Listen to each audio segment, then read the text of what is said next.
Everyone, welcome to my channel.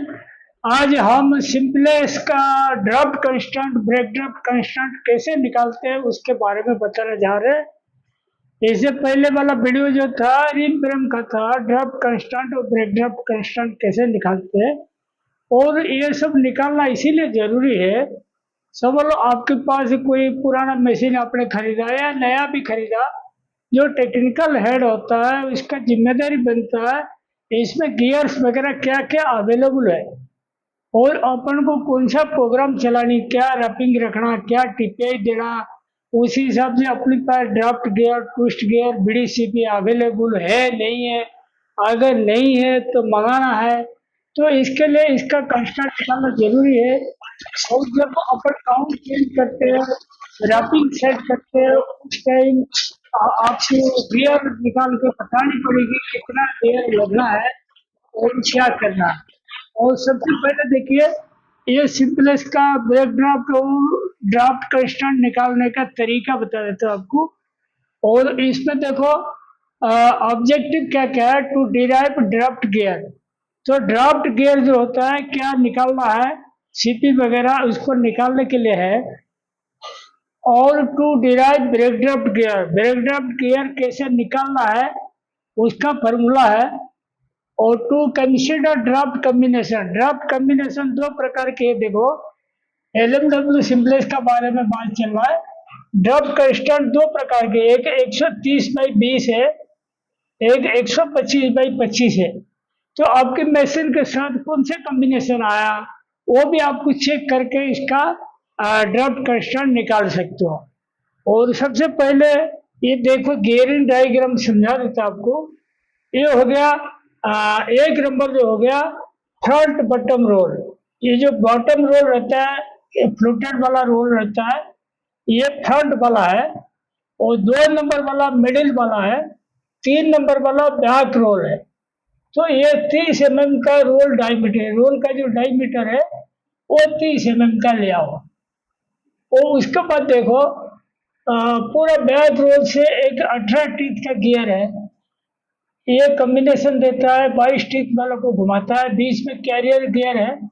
ये जो career gear है इसका कोई रोल नहीं है, no role for constant. Constant निकालने के लिए कोई भी काम नहीं रहता, कोई भी काम नहीं रहता, ठीक है। वो 18 टीथ वाला 22 टीथ वाला को घुमाता है, 22 वाले के साथ एक सब के 35 टीथ का लगा हुआ, ये 35 टीथ वाला घुमाता है किसको, बीडीसीपी को। और देखो ये जो लाल अंक कलर पे लगा है ना, ये चेंज गियर है इसलिए लाल कलर में लगा है। बीडीसीपी वाला जो गियर है उसके साथ एक 105 टीथ का गियर लगा हुआ, वो 105 टीथ का गियर वो घुमाता है 45 टीथ का गियर, 45 टीथ का गियर को घुमाता है। और ये जाता है किसको, सेकेंड रोल के लिए जाता है, ठीक है।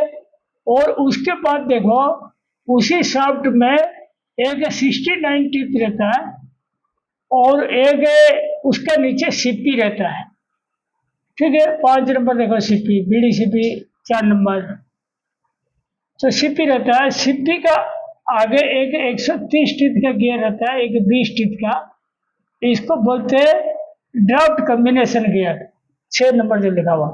ऐसे होके फ्रंट रोल को मोशन जाता है। तो ये गियरिंग स्ट्रक्चर से ऐसे रहेगा, ठीक है। और बाकी इसका कंस्टेंट कैसे निकालते देखो, आपको ये भी सब समझ लो। ये इसका मतलब means diameter, red mark gear, change gear, ये बताया जो। उसके बाद देखो सीपी हो गया चेंज पिनियन, जिसको चेंज करने से ड्राफ्ट चेंज होता है, मतलब रोपिंग का हैंग कम ज्यादा करते हैं। बीडीसीपी हो गया ब्रेक ड्राफ्ट चेंज पिनियन, उसको भी चेंज करने से ड्राफ्ट चेंज होता है, वो ब्रेक ड्राफ्ट भी चेंज होता है। देखो बीडीसीपी ऐसा मैटर है एलएमडब्ल्यू सिंपलेक्स में, ये इंपॉर्टेंट चीज नोट करो, होने पर BDCP change total draft also change. जब बीडीसीपी चेंज करते हैं टोटल ड्राफ्ट इसमें चेंज भी हो जाता है। ये एलएमडब्ल्यू सिंपलेक्स का एक खासियत है। वो देखो पाई मतलब हो गया 22/7, ठीक है। डी मतलब हो गया डायमीटर ऑफ रोलर, ठीक है। ये आप क्या हो गया। अभी देखो ब्रेक ड्राफ्ट का क्या फॉर्मूला है। ब्रेक ड्राफ्ट क्या होता है, अपने मिडिल रोल और बैक रोल की जो स्पीड डिफरेंस रहता है, सरफेस स्पीड का डिफरेंस होता है, वो कितना रेशियो में डिफरेंस है उसको ब्रेक ड्राफ्ट बोलते हैं। देखो surface speed of middle roller, ये मिडिल रोल का surface speed divide by surface speed of back roller. तो मिडिल रोल से जो बैक रोल गियर है, यहाँ से लेकर यहाँ तक इन लोग का ही काम है। ये जो है ना, ये ब्रेक ड्राफ्ट के लिए रेस्पॉन्सिबल उतरा है। और जब टोटल ड्राफ्ट की बात आता है तो ऐसे आता है,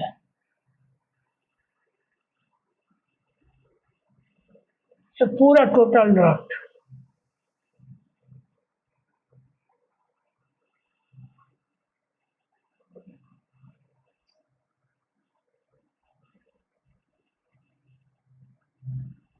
ठीक है, तो इस पर बात देखो, पाई हो गया 22/7, डी हो गया डायमीटर ऑफ रोलर। देखो मतलब पाई डी और एन होता है, तो एन मतलब आरपीएम, तब जाकर इसका सरफेस स्पीड माना जाता है, इसीलिए पाई डी इधर पकड़ना पड़ा। फिर पाई डी के बाद देखो 18 मतलब 22 को डिवाइड करो, 18 से 22 को गया। फिर 35 से बीडीसीपी, बीडीसीपी अपन गियर का नंबर नहीं लिखते इसीलिए क्योंकि वो चेंज गियर है, इसको हमेशा अपन 1 आज्यूम करते हैं, इसको 1 मानो, इंटू 105 डिवाइड बाई 45। आगे मिडिल रोल की मोशन आ गया, तो ये हो गया, ये गुणा भाग करना, एक कट गया, एक कट गया, एक कट गया, एक कट गया, खाली इतना ही रहा, ठीक है। इतना रहा, इसको आप कैलकुलेशन कर देखो, 66.81 ये क्या है, बीडीसीपी। बीडीसीपी को अपन आज्यूम किए कितना, 1। उसके बाद हर एग्जाम्पल बीडीसीपी हो गया, 50 एग्जाम्पल के लिए ब्रेकडाउन कितना होगा, 1.17। कैसे हो गया, 66.818 divide by 57 is equal to 1.17। ये हो गया ब्रेक ड्राफ्ट, ठीक है। ऐसे ड्राफ्ट कांस्टेंट जो होता है, ये सरफेस स्पीड या फ्रंट रोलर, ये फ्रंट रोलर का surface speed divide by surface speed of back roller, बिल्कुल लास्ट वाला, ठीक है। उसके बाद देखो इसका सरफेस स्पीड कैसे निकाला, पाई डी ऐसे ही लिया जाएगा, 18 divide by 22 into 35 by BDCP into 105 by 45 into 69 by CP into 130 by 20। यहाँ पे देखो ये दो चीज है ना, अपन 1 पकड़े हुए क्योंकि चेंज गियर है, ये पूरा कैलकुलेशन करना, ये कट जाएगा, ये कट जाएगा, pi pi D D cut गया, तो ये गुणा भाग करके देखना, 2996795 divide by 60 into BDC is equal to 60 into BDC. ये हो गया आपकी ड्राफ्ट कांस्टेंट, ठीक है। ये हो गया 130/30 का जो ड्राफ्ट कॉम्बिनेशन है उसका है, ठीक है। यहाँ ऐसे लिख देते हैं, 130/20 हो गया कॉम्बिनेशन 29968, ठीक है। और उसके बाद देखो कभी कभी 125/25 रहता है, तो उसका हिसाब से पाई डी ये कट गया, pi pi D D cut गया, 18/22 into 35 by B D C P into 105/45 69/CP into 125/25, या 130/20 था, 125/20, ये दोनों मिलाकर 150 होनी चाहिए, ध्यान रखना। ड्राफ्ट कॉम्बिनेशन 125/25, इसमें 23,052 का आया, ठीक है। 23052 23,052 divide by CP into PDC, ये हो गया ड्राफ्ट कांस्टेंट। तो आजिम कॉम्बिनेशन गियर 1/1 समझ लो, ये जो ड्राफ्ट कॉम्बिनेशन गियर है ना, ये गियर अपन इसको 1 पकड़े, मतलब अपना इसको 1 पकड़े तो आजिम कॉम्बिनेशन गियर 1। तो ये कांस्टेंट कितना होगा देखो, ऐसे ही जाना, खाली एक गुणा नहीं करना दोनों। तो गुणा नहीं करोगे, एक कट गया, एक कट गया, एक कट गया, ये जो हो जाएगा, ये हो जाएगा 4610 इंटू 4 5। इसमें इंटू ड्राफ्ट कॉम्बिनेशन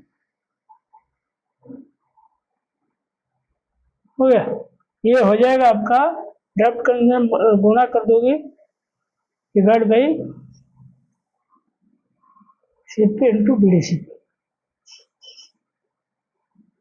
ठीक है, ये हो गया आपकी पूरा ड्राफ्ट कॉम्बिनेशन का, सीपी का और बीडीसीपी का पूरा रोल हो गया। इसमें पूरा आपको समझा दिया गया। फॉर एग्जाम्पल ये सब आप पहले नोट कर लो ठीक से, फिर मैं बोलता हूँ। हाँ, तो इसमें समझ लो आपके मतलब ड्राफ्ट जो, जैसे आपके जैसे सीपी कैसे निकालोगे उसका बताते हैं। सीपी कैसे निकालोगे उसके लिए क्या करना है, सबसे पहले देखो मटेरियल के हिसाब से आपको बीडीसीपी डिसाइड करनी पड़ेगी मटेरियल के हिसाब से। फॉर एग्जाम्पल आपको बताता हूँ, ब्रेक ड्राफ्ट, जो ब्रेक ड्राफ्ट समझ लो कट्टन चला रहा हूँ 100, कटर 100% कोम का। ठीक है, तो आप इसमें चलाओगे, समझ लो बीडीसीपी चलाओगे, ब्रेक ड्राफ्ट चलाओगे 1.09। मैं एग्जाम्पल बोल रहा हूँ। तो बीडीसीपी की यार कितना हो गया, बीडीसीपी हो गया 66.81 66.818 डिवाइड बाई 1.09।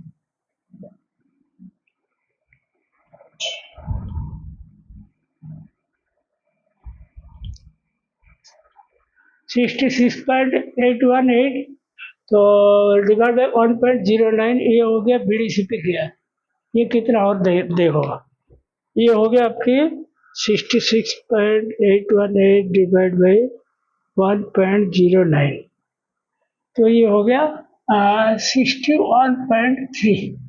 ठीक है, ऐसे ही जैसे कोम रहे 1.09, कार्ड रहे 1.1314, सिंथेटिक है 1.18, 1.20, ऐसे ही है आपको पहले ब्रेक ड्राफ्ट डिसाइड करना पड़ा है। 61.3 मतलब 61 टी। ठीक है, समझ लो आपके मतलब रोबिंग हैंक रखना है, रोबिंग हैंक रखना है समझ लो 0.95। ठीक है, और फिनिशर का रपिंग, फिनिशर ड्रॉप हैम का रपिंग दोनों 0.110। ठीक है, तो आपका अगर ये रहा तो कितना आपके ड्राफ्ट बैठा देखो, 0.95 डिवाइड बाई 0.110 कितना हो गया,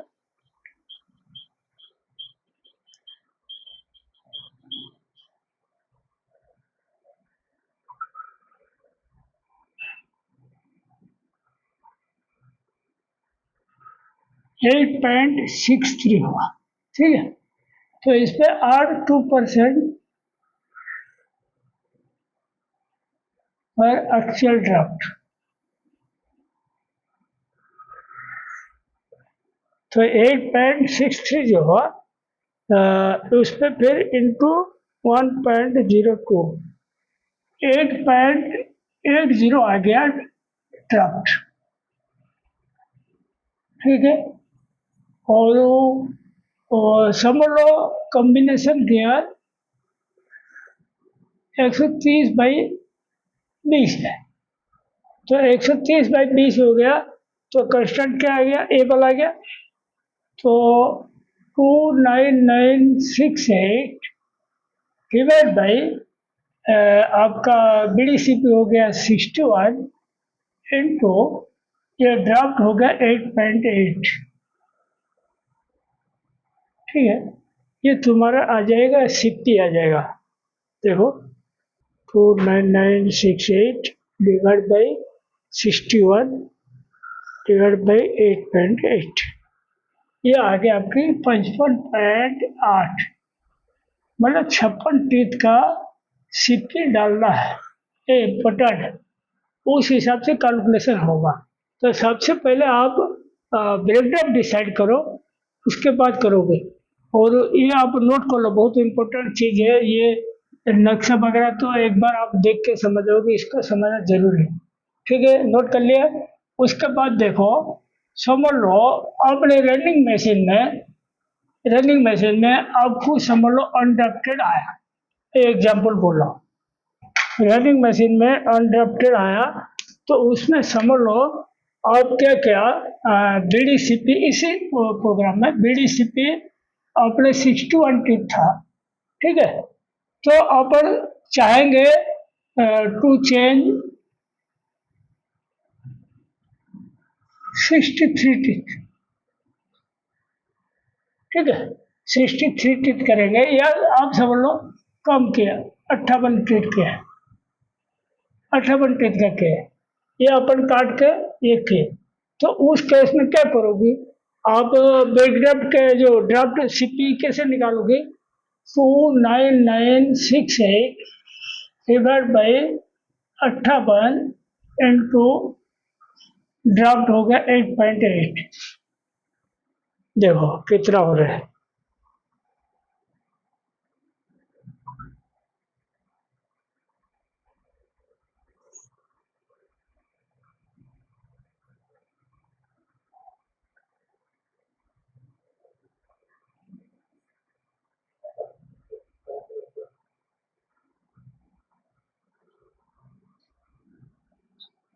फिफ्टी 8.7 मतलब 59 फीट का सीपी लगेगा। मतलब कुल मिला के देखो, आप अगर बीडी सीपी चेंज करते हो, आपको सीपी भी चेंज करनी पड़ेगी। LMW सिंप्लेक्स का यही फार्मूला है, और ये अगर उसे डिफर करेगा तो दिक्कत हो जाता है। ऐसे ही समझ लो ड्राफ्ट कंस्टेंट का गियर जो है, समझ लो आपके पास कोई गियर सीपी वगैरह बीडी सीप वगैरह अवेलेबल नहीं होता जितना रिक्वायर्ड है, तो आप उसका कॉम्बिनेशन जो है ना, ये कॉम्बिनेशन का मतलब ये है, ये जो 130/20 है, ये चेंज करके आप गियर का सिस्टमेटिक ले सकते हो। और एक बड़ी चीज क्या है देखो, समझ लो चलते चलते ये गियर जो 130/20 है, ये टूट गया, ब्रेकडाउन हो गया, तो आपके पास 130 का दांती नहीं है, गियर नहीं है, या 20 वाला टूट गया, आपके पास गियर नहीं है, तो आप उस केस में क्या करोगे, इसको हटा के ए वाला डाल सकते हो, 125/25। तो ये डालोगे तो आपको कैलकुलेशन मालूम होगा, तब तो डाल पाओगे कि ये डाल दूंगा तो क्या कंस्टेंट हो जाएगा। तो इसीलिए जो मेन कंस्टेंट इसको पकड़ लेना, 4610 4610 इंटू ड्राफ्ट कॉम्बिनेशन। ठीक है, ये डिवाइड बाई सीपी इंटू बीडीसीपी, ये आप पकड़ लेना। ये हमेशा ध्यान रखोगे, चाहे कोई भी कॉम्बिनेशन होगा उसे कॉम्बिनेशन गुना कर देना, वो बड़ा गियर बाहर के छोटा गियर तो वो आ जाएगा, फिर आपकी कंस्टेंट मिल जाएगा। दो ही कॉम्बिनेशन तो है ही। तो ये बहुत इंपॉर्टेंट टॉपिक है, इसको ध्यान रखिए। और मैं तो बोलता हूँ हर टेक्निकल सुपरवाइजर से लेके GM तक ये सब चीज़ निकालना आना चाहिए। नहीं निकाल पाओगे कभी भी धोखा खा जाओगे, मतलब गियर गलत चेंज कर दिया, गलत रपिंग बन गया, या गलत ब्रेक ड्राफ्ट लगा दिया, और ये चीज़ मैंने देखा हुआ हर जगह दिक्कत जाता है। चेंजिंग के बाद जरूर गियर चेक कर लेना। आज का टॉपिक यहीं पे समाप्त करता हूँ। Thank you.